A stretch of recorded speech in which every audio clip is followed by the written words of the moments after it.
This is 2017's It Came from the Desert. Warning, spoilers ahead. We open up in the desert, and our narrator talks about how the meek shall inherit the earth. A fireball hits the ground, and a giant crater is formed where an asteroid landed. 67 years later, an underground facility soldiers open fire on something in the tunnels, and the alarm sound.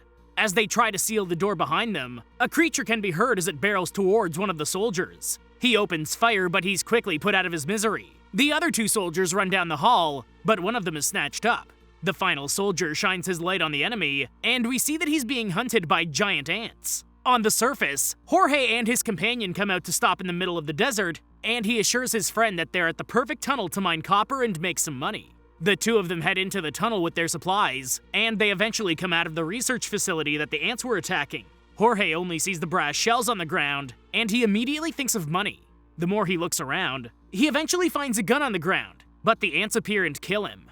The friend tries to make it to the truck, but he definitely doesn't make it. Meanwhile, Brian sits at home while he watches an old horror flick. But soon, Lucas pops up and tells him that he's ready to get to the desert. Lucas rides the bikes, and Brian is his mechanic brother. It turns out that the star of Brian's favorite horror movie is going to be at the desert party too, and the two of them strap up the bike before they set out for the desert. Brian notices that Lucas isn't going to the desert, and Lucas tells him that they're going to pick up Lisa before heading out. Brian isn't happy about not knowing about this, but Lucas tells him that he's going to have to tell her how he feels eventually. Lisa hops into the truck, and on the way out, they talk about the Eradicator movies. Brian can't help but be impressed by her knowledge of the series. But when the Risco brothers show up to show off, Lucas hops on his bike and takes off. Don't try that at home, people. Brian didn't even have enough time to really take over driving before Lucas climbed through that window. Lucas was gone. Now I'm confused though. Is this a motocross showcase movie, a comedy, or a horror movie? All three seem like a weird situation for a movie from 2017. Early 2000s? Sure, everything was a hodgepodge back then. When they get to the site, Lucas announces his arrival, but Tim and Craig aren't too happy with him showing them up. After a little more smack talk, Lucas and Brian walk off to join the rest of the party, and Brian can't take his eyes off of Lisa. Lucas tries to coach Brian on how to approach Lisa, but when he finally starts walking over, Craig tries to put the moves on Lisa. Craig points out that he's more of a lover than a fighter, and Brian decides to walk away from the party. Craig's disgusting. Craig and Tim are the kinds of guys that just leave a bad taste in your mouth. I do have to point out that there's a love wagon that's always a-rockin' though. That thing's awesome. When Lucas is pulled to the stage to speak to the rest of the party, he tries to give Brian credit for being his master mechanic. But no one knew that he had disappeared into the desert. We find Brian looking out over the vast wasteland, and he finds an abandoned car on the other side of a gorge. Lucas sneaks up on him, and he tosses an empty beer can over the edge. When Brian asks if he has another beer for him, Lucas tells him that the answer to his drinking and love problems are back over the ridge at the party. Brian opens up about how he doesn't think he's a catch for Lisa, but Lucas thinks that he just needs to nut up. When he throws his second beer can over the edge, Lucas notices the tunnel, and he convinces Brian to go through with him. They come across the research facility, and Lucas walks right through the busted fence. And this is why horror movies exist. When you see an abandoned research facility in the middle of nowhere that has signs of damage or distress, you don't drunkenly wander in. Even worse, if you're the bystander like Brian, you don't blindly follow. There's literally a whole party worth of people over the other ridge. Go get back up! Lucas and Brian go deeper into the facility, and the electricity kicks on. As they keep going, Brian tries to talk Lucas into going back to the party, but Lucas thinks that they're going to find some top secret things if they just keep pushing forward. Meanwhile, Lisa wanders the desert to look for Lucas and Brian, but while she can't find them, Craig sneaks up on her when they get to the gorge. Craig keeps trying to put the moves on Lisa, but she puts him in his place by kneeing him in the groin. Inside the facility, Lucas finds the cafeteria, and he thinks that they should just bring the rest of the party down here to celebrate. Lucas finds it odd that the abandoned facility still has a cold refrigerator and fluid sitting on the tables though.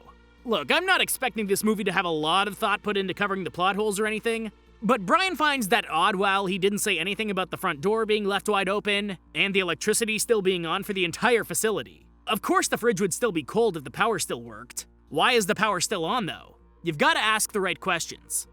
As they keep going through the facility, Lucas finds a secret space, and the two of them find what seems to be a nesting area inside. Lucas decides to poke the sacs. Why? You heard that right. Lucas finds a nest with big egg sacs, and he literally shoves his whole hand into it. This movie's literally every possible bad idea rolled into one. When they hear a noise, Lucas decides that they're going to investigate. But after they go a little further, he agrees to finally get out of there with Brian. If they had just gone a little further, they would have seen the door that was labeled Ant Mind. When they get to the dining room, they find one of the giant ants eating something, and they creep back into the kitchen. Suddenly, Lisa calls Lucas, and he tries to explain the situation to her. All she hears is that she should go through the front door, and she gets ready to go through the tunnel after the signal dies. Lucas and Brian grab kitchen utensils to defend themselves, but a big piece of machinery falls over and attracts the ant to the kitchen. The ant looks around for a moment, but it ends up falling back to the dining room. When Lucas decides to finally open his beer, it fizzes so loud that the ant comes back with a vengeance. Brian stabs it with his spatula, and the brothers run into the dining room.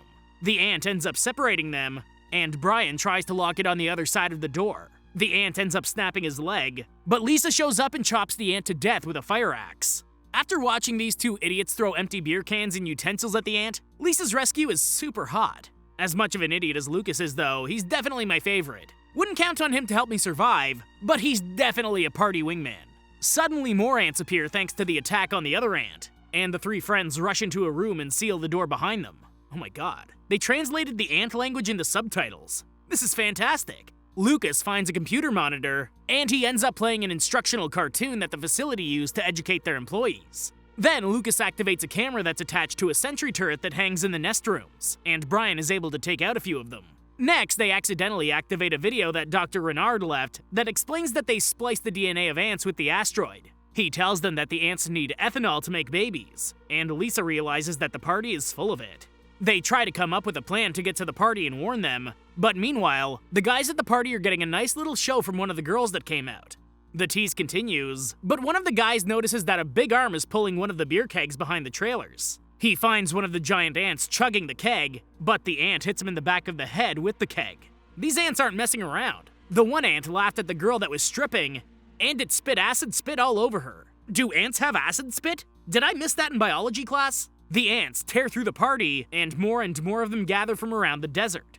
Craig and Tim manage to ride their bikes away from the party, but the ants give chase. Tim doesn't make it, but Craig manages to ride away fast enough. Brian, Lucas, and Lisa make it to the site, and they see that everyone is dead. They hop into their truck to go get help, but one of the ants attacks them. They end up hopping on some bikes to make their escape, and they split up. Brian and Lisa make it to the gorge, and he gets ready to make the jump. Lisa ends up stepping on the brakes because she doesn't think that Brian could have made it, and he thinks that this is a good time to question her feelings. Lisa literally has to spell out her feelings for Brian, and he still isn't too sure about them. Brian's literally one of my least favorite characters. Not to mention, this ant literally just walked up to them and kidnapped Lisa from behind his back. Take Brian instead. Finally, Lucas shows up, and Brian tries to convince him to help save Lisa. It doesn't take much to convince him, and they head for the caves to save Lisa. As they go through the tunnels, they end up coming across a massive ant colony where they're keeping the victims alive to feed the babies after they hatch. Brian's confused as to why the eggs are glowing, but when he spots Lisa, he focuses on rescuing her. One of the ants spots them, but Dr. Renard shows up and shoots the ant. Renard tells them that they'll have to come back to save her with special tools, and they leave Lisa with the other victims. Once they're outside, Renard tells them that they have to watch out for the sentries now that they've activated them, and he gives Brian a map to where the sentries are posted. Renard tells them about experimental weapons that can help them, but he tells them that he needs a breather before they move on. Brian asks if there's a failsafe to shut down the ants, but Renard tells them that the purpose of the ants was to create the perfect defense that can't be shut down. Brian asks how long this has been going on, and Renard tells him that it's been going on since the asteroid landed back in the 50s.